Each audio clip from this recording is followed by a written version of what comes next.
Good morning. It is January 26, 2023. Checking audio. 23. Checking. Are you going to give me audio? Yep, there it is on that one. And then that one's already muted. It has happened again. This has been happening to me about every week. I think it's exactly every week. I've told you about it before. It's a Thursday. Seems to be happening every week to me. Thursday, January 26, 2023. Good morning.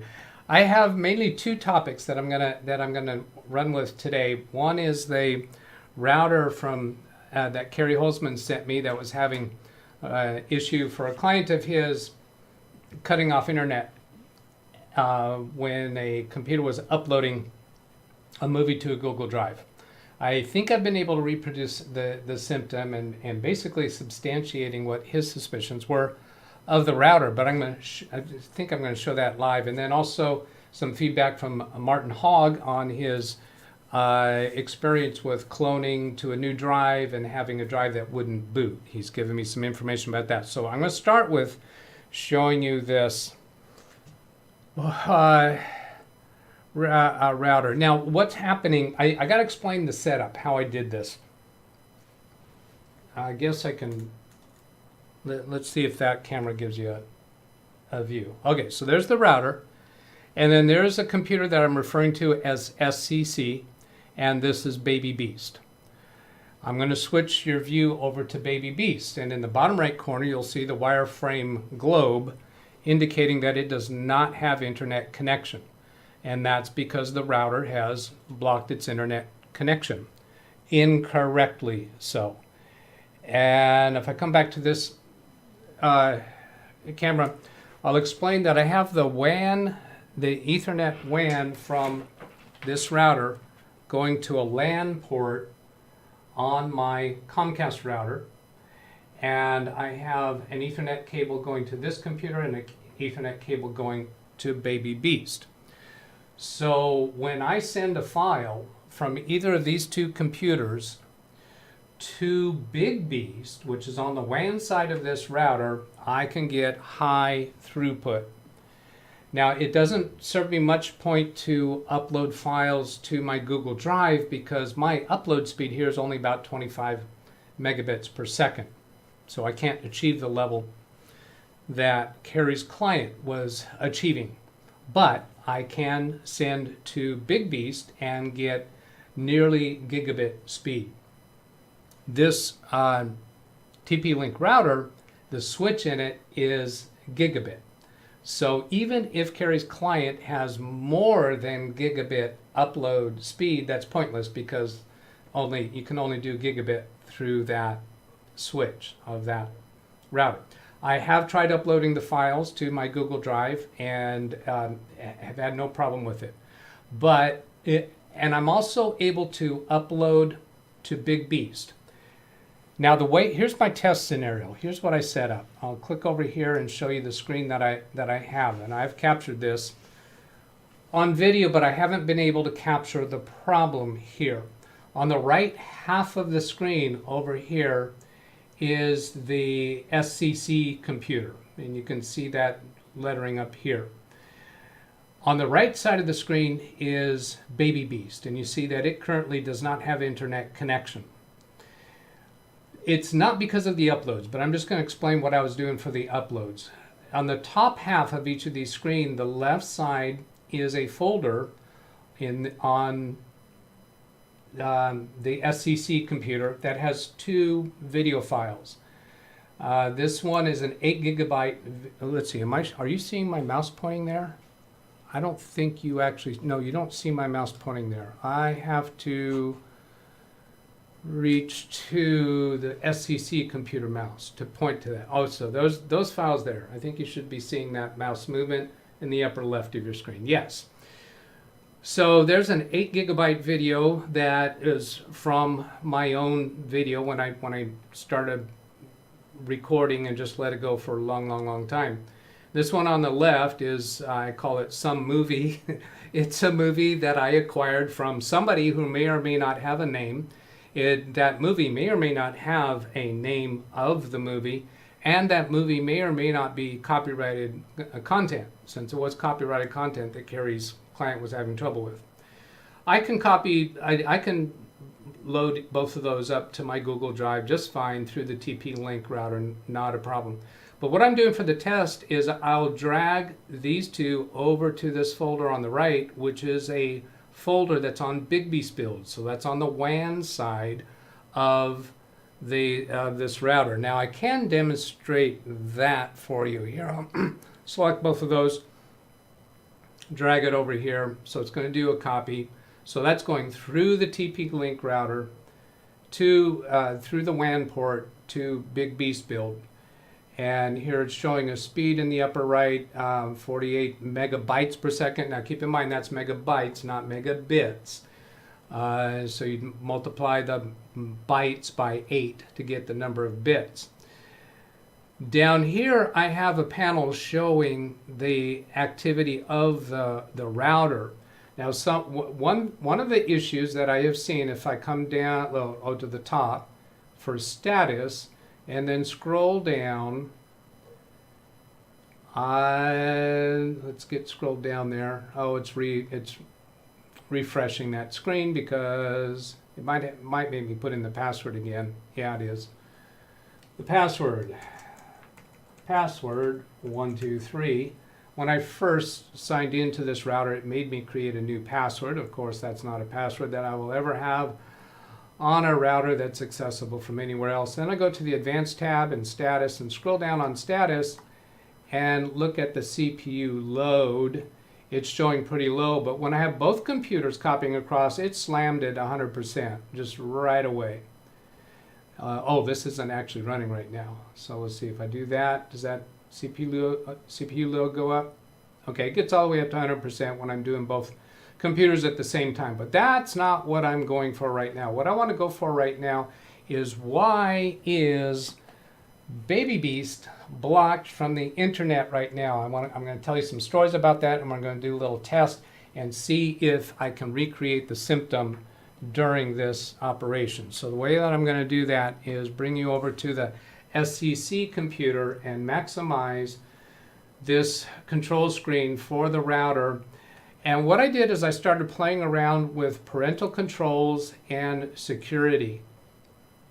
And that's when I started getting some anomalous symptoms, because without having anything set to do to block a computer, I found that it actually did block a computer for me. Now I'm going to come back here and cancel this copy operation because the router is responding really slow to us while that copy operation is going on. So come back up to status and be sure that the CPU load has gone back down. See there, it's up at 99%. Now it's down to 0. So now if I go into parental controls, I'm going to explain that I did some tinkering around with the parental controls. I have 2 computers in the parental control section now, and I can block content. I put in a block word there. If any URL shows up with that word in it, it will be blocked. And then in time controls, I enabled this for Monday through Friday and set some hours range for it. And when I first turned this on, it was a 2-hour default limit. I didn't realize that. After 2 hours went by, one of the computers got blocked from the internet, and I didn't realize that it had defaulted to 2 hours. The point here is once I started tinkering around with that, then I started finding some misbehavior by the router. Now, the other place that this is evident is when I go to the Security tab and go to Settings. I see down here that Baby Beast is currently shown up as blocked. Now, I didn't hear Carrie saying anything about having gone in to check these when one of the computers was getting blocked for his client. But he said that what they would have to do is revert the router to default settings in order to get the connection back. Well, yeah, because this computer, that IP address is consistently blocked. And then there was also time when he put in a new network card and it got blocked again when they started uploading that content. Well, I suspect that IP address got blocked here, but here's the catch. If I unblock it, I put a check mark there and then delete that from the block list, then Baby Beast should come available to the internet again. And this morning I did that before at the beginning of Fortnite. At the beginning of Fortnite, Baby Beast was blocked. I unblocked it, and by the time we were about halfway through our gameplay, Baby Beast got blocked again with no reason for it to be blocked, because at that time the amount of time was disabled. But now let's see, I gotta go get Baby Beast, show that Baby Beast is no longer blocked from the internet. To now, in the bottom right corner, you can see that it has internet access now. So what we're going to do, this one says site can't be reached because that was already there. If I just refresh that page should come alive. Should or should not. Come on. Well, let's just type in a new address and it should come up. Come on, come on, come on, baby. Come to Papa. Give me a page. Now I see in chat Greg M. So it's taking this large file copying as a denial of service attack. No, not quite that. But that was close, and that was a suspicion. But I think what's happening. Oh, it went back. It's already denied. Look at that. That's what happened. That's why I couldn't bring up a web page. See, this is already blocked. No internet access. Now, did it get blocked? Is it showing up again here? I have seen this screen not refresh and stubbornly not come up. Even if I do this refresh here. Oh, there it did come back. Okay, so I unblock it. Now, I suspect what's going on here, and I think what happened this morning with Fortnite, is because of these DOS protection settings. I have them on high. Now, I'm not sure. I haven't looked into it. Does high mean it's very sensitive, meaning it'll block the smallest amount of activity, or does high mean it's a high threshold? It'll allow a lot of activity before it determines that that's a denial of service attack. So here I have removed Baby Beast from that list again. Now switching over to Baby Beast, and we got the wireframe globe. I have also seen when I'm messing around with this that I will have access to the internet even though the wireframe globe is still visible there for quite a long time. But it looks to me like we are indeed blocked again. Now, there's nothing set currently that, in my mind, should be causing blockage this quick. If I refresh this, the Baby Beast is on there again. It's not going away. Now, how about if I change these to low or off? Let's go to low for each of these. And my opinion at this point, it's kind of in line with what Carrie was speculating, that this router is just misbehaving. It's just not functioning right. And the term flip bit comes to mind, where there's a bit that has to do with something that's blocking a computer that gets flipped and is blocking Baby Beast. Now, Baby Beast just came live, because I saw that in my peripheral vision when I unblock that. Is it going to block again while I have those settings on low? Maybe, maybe not. But if I go back and change these to high, now it's possible that Carrie's client had these set. Carrie did mention, if I recall correctly, I'm going to save that his client had three of these TP-Link routers. And I don't know if it's a home environment or an office environment, but my impression was that he was using that to segment the network so that certain computers couldn't access other computers or whatever. Now, I'm wondering if one of these routers, maybe this one, was being used to restrict the kids' access to the internet. Don't know that. But it is clearly misbehaving. So now we're at 15 minutes through. I'm going to take a quick look at chat, if I can remember which button to go to. I've been doing so many buttons here. Doug and his buttons. Oh, good grief. I'm not gonna read through all the messages. I'm just gonna try to catch the ones that jump out at me. They really jump out at me by hitting me in orange. See some chit chat between people. Hello, Rick, Greg. So it's taking large copy as denial of service attack. And again, I don't think that's the case. My first experiments with this, I was uploading just fine, but until I started messing around with clamping down some restrictions on the router, I didn't have any trouble. I didn't find any symptoms. But now, once I activate those symptoms and then activated those restrictions. Once I remove those restrictions, then I'm having misbehavior. Oh, there it is. Baby Beast is blocked again. Bottom right corner of your screen, you can see that. Switch back to the SCC computer and refresh this page, and it shows up again when I've got these set to high. I haven't been doing anything on Baby Beast. It has a bunch of tabs open, but I haven't been doing anything that should be violating these denial of service protection settings. Now let's see if I go to middle on each of these. We'll try it again, and then I need to get over to the email that I want to respond to about that cloning operation.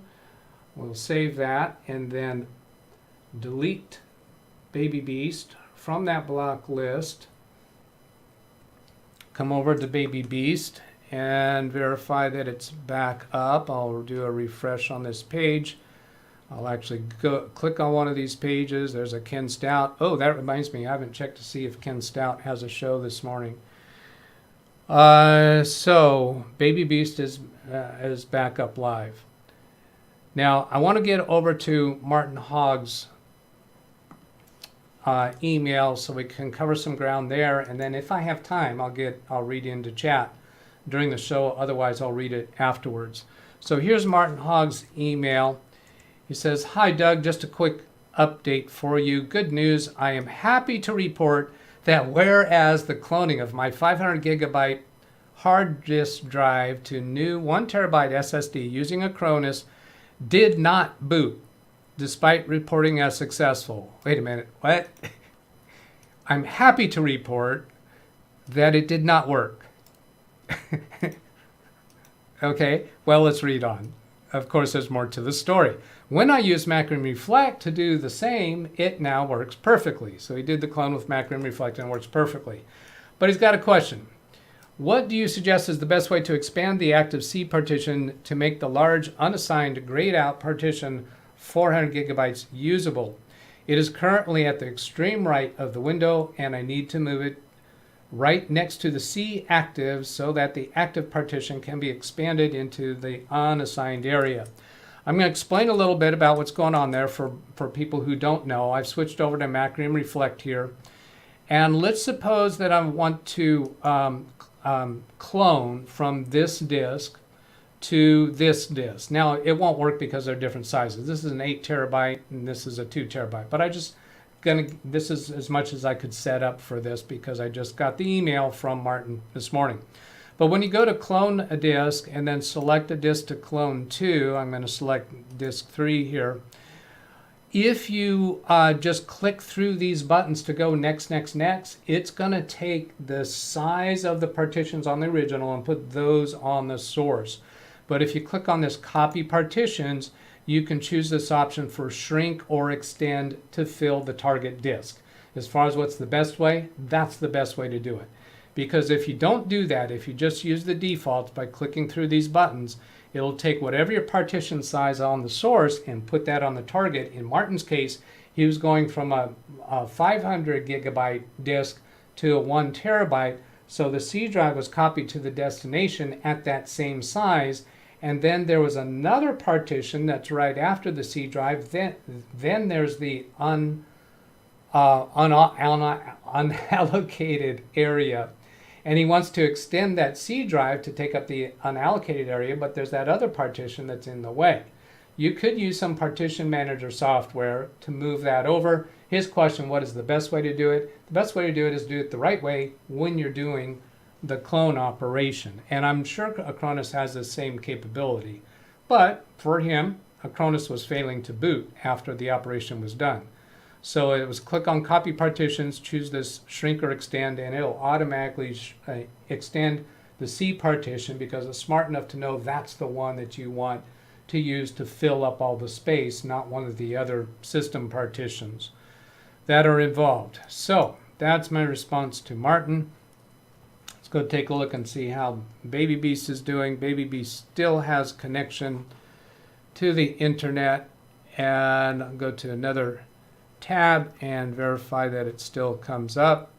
Yep, that still works. Now if I go switch it back to high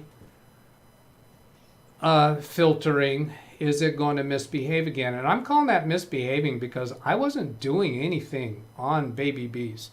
Baby Beast does have a YouTube video that's running right now, probably left over from our Fortnite play. I only answer that. I only say that because I see one of its tabs has a speaker icon indicating that it has sound coming through it, but I have the speakers muted for Baby Beast. So there, I've got that saved, and we'll see if Baby Beast goes bad again. I'll leave on Baby Beast here for a little bit so that you can see when it gets blocked. If it gets blocked, it might not, because whatever sequence of events, whatever's causing the router to flip a bit, to block that computer when I don't think it should be with those settings, then we may not have seen that same sequence of events. So looking back, that Anna Kendrick from Lawn Dog, I took a look at that link. That's that hot sauce channel. I've watched some of their videos. They're kind of entertaining. I think I saw one with President Trump. I'm not sure if it was, I think it was him. But anyway, looking through these a little bit closer, 0 degrees in Scotland from Martin Hogg. Some conversation about the sauces, Apollo. I've had Apollo do some of the Apollo. Oh, that's a hot sauce. I'm going to skip over some of the hot sauce conversations. Probably has a hardware failure, probably a chip or something that heats up. Certainly could be, and that could be what's causing the bit flipping. When I put my hand on it, I can feel a little bit of warmth. It's certainly not hot. Let's see. There's some things going on there talking about blood pressure. Business client, for some reason, been using Windows 10 Mail. Please do not use that app. It's buggy as heck. Scanning through. I'm leaving you on the Baby Beast so that you can see when it gets blocked, if it does. Lawn Dog to Greg, I'll skip that. And when you do the URL, that's still conversation between those people. Brian Lightfoot watching on a cell phone. Spectrum's down in my area. People using Thunderbird. Scrolling through these. I will go back and read them a little more closely. Rick Lates, hello, Thunderbird. My oldest brother had a beautiful red Thunderbird. Lots of fun stories from that car. Moving on. We've got that. Lost internet. Lawn Dog saying, I would interpret high as meaning top sensitivity for whatever it's blocking. Yeah, maybe you assume that's what it means, but it could mean the other thing. We don't know. Well, I haven't looked it up. Back to Baby Beast. Greg, if you've disabled DOS protection, does that help? If DOS protection is enabled by default in firmware. DOS was not enabled by default. I enabled it. When I received the router, put in a password, that implied to me that Carrie had done a factory reset before sending it to me, because I couldn't log into it until I give it an admin password. So that tells me it was at factory defaults when I received it. And DOS protection was not enabled. I did a significant amount of testing with it before going in to enable any of these security or parental control options. I did not have any trouble.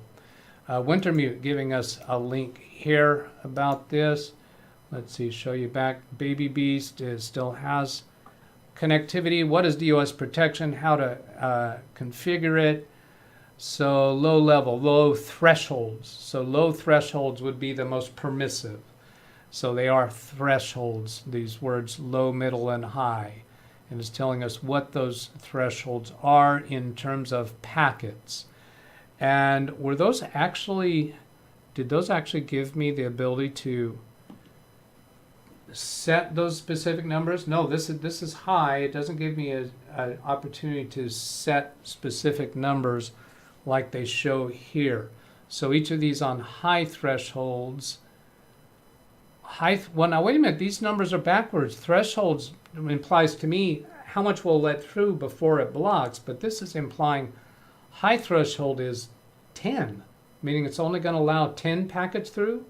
That sounds like high protection level, not a high threshold. I already don't understand their usage of that word, because clearly here each of these, the low allows more packets through before it blocks. And maybe there's something in the wording there that I'm not understanding, because I haven't read through this completely, but that's the impression I get, that low is more permissive.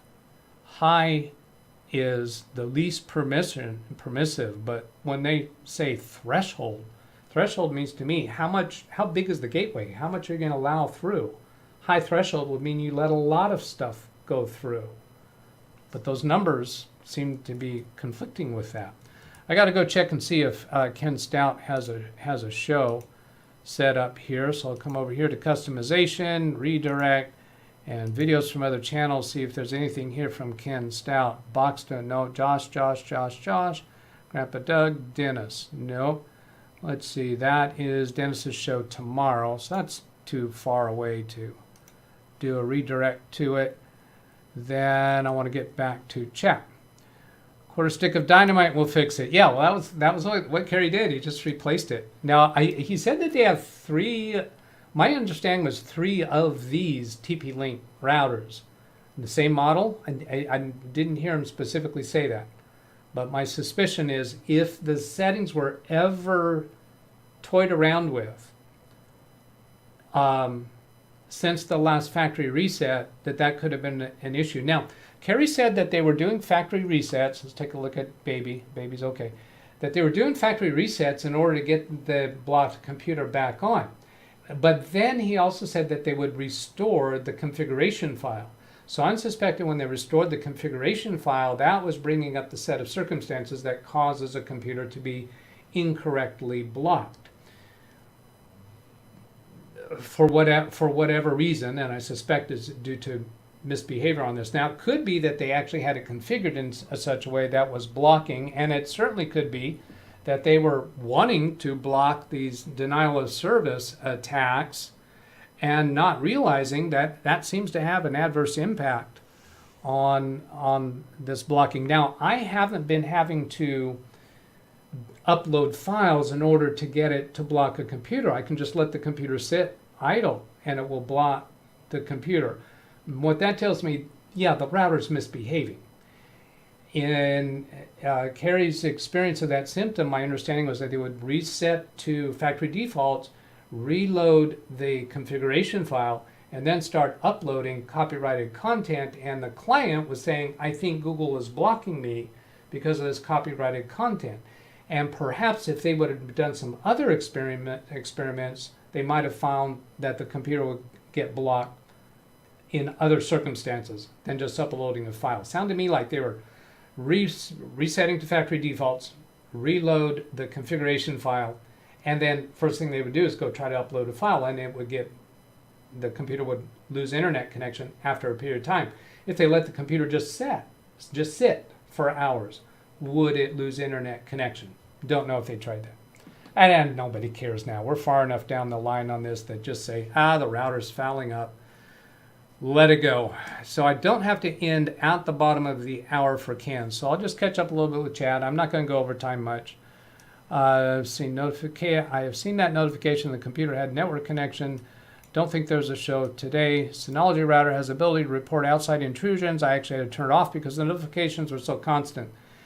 And of course, the router blocked them all and then sent me notifications. Hello from Florida. It's probably not related, Greg, but I thought about maybe constant probing from the outside causes this router to mess up. It really sounds like software issues.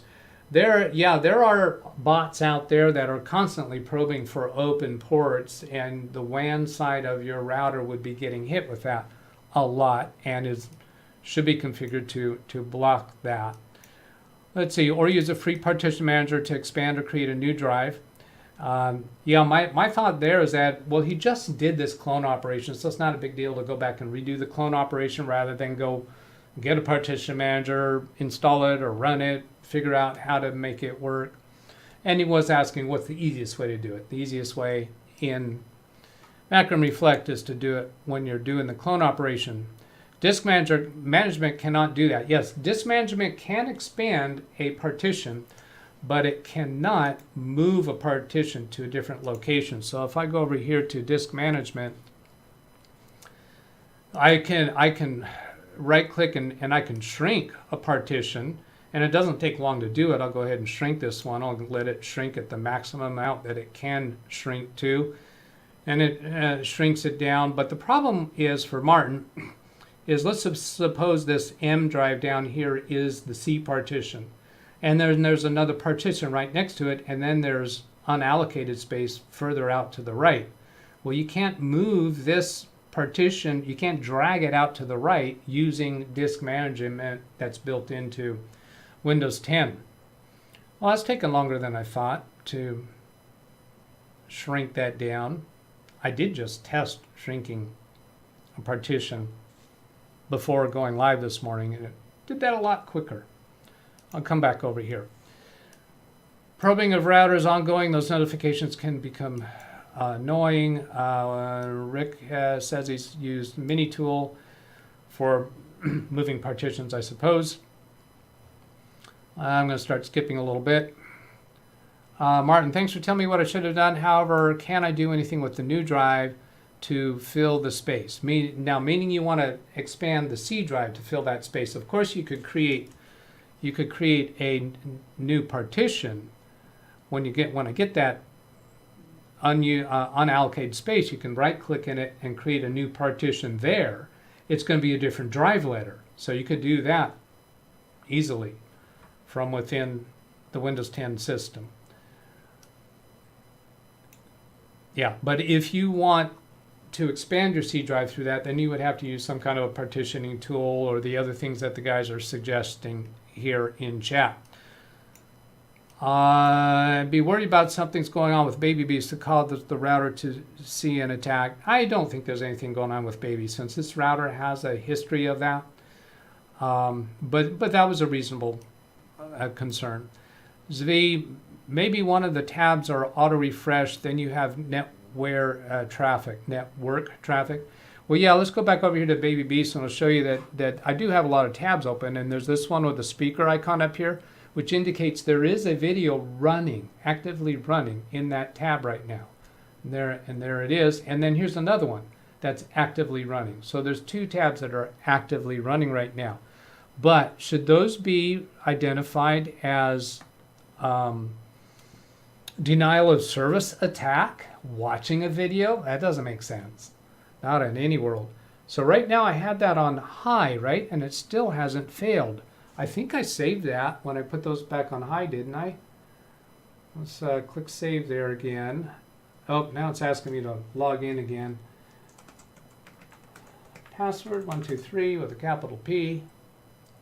Don't ever use that in a real environment. Then I have to go to advanced and then come down to security and settings, and those are all set on high. And Baby Beast is still alive and kicking in the bottom right corner. You can see the computer monitor symbol, which indicates it still has internet connection. Looking through these quicker, partitioning software. I wonder if a configuration file had DOS enabled. Yeah, I'm wondering about that too. And Carrie, if you watch this video, if you're able to send me that configuration file, I'd be very interested in restoring it to this router and be able to go poke around and see what the settings are set for if you have that configuration file on hand. Rick to Jim, just an idea. Maybe you can make a video on Amiotech.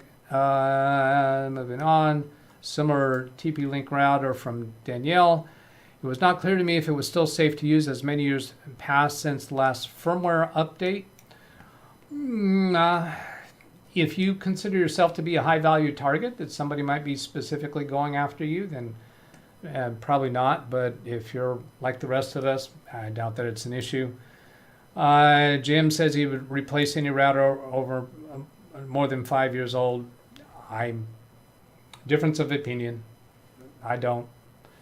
So there's 9:35. I think I'm going to go ahead and call this a wrap. I'm going to go read through the chat messages more specifically. If you'd like to send a question to me, you can send it to that email address or put it as a comment on any email or put it into the chat room during a live stream. And that'll do it. I hope that was useful. Have a great day. Catch you later. Goodbye.